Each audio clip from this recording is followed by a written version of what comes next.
All right, I'm going to do some lathing today. I've already made a prototype piece. This is going to be used in a sweeper that's used for sweeping dirt or snow away. The sweeper pivots in the middle so you can point the brush to the left or the right or straight. And the pivot point is wore out, so I made this to go in the hole of the pivot. So we're going to drill the hole out to 16 millimeter.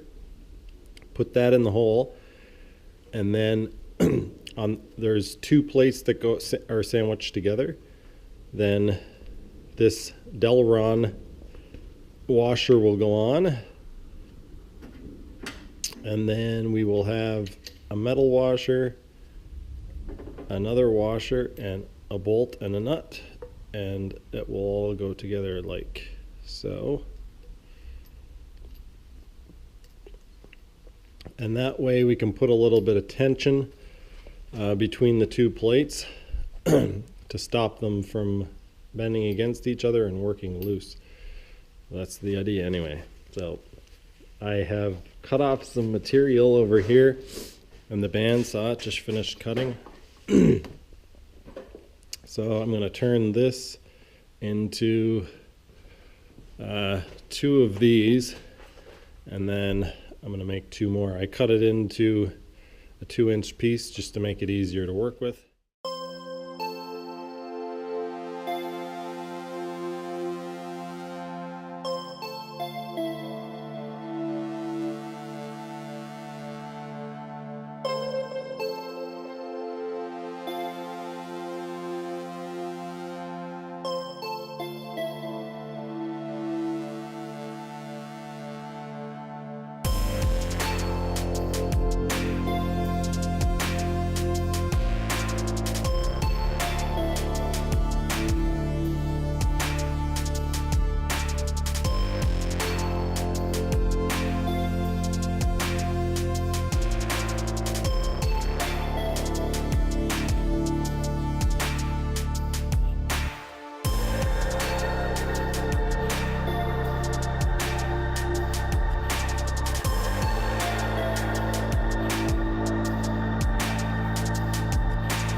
Okay, so here's the prototype one that I made, and here are the two that I just finished. And I'm going to make one more off camera, but it worked. I have a really annoying cold, and my battery's just about to go dead, so I will see you guys next time.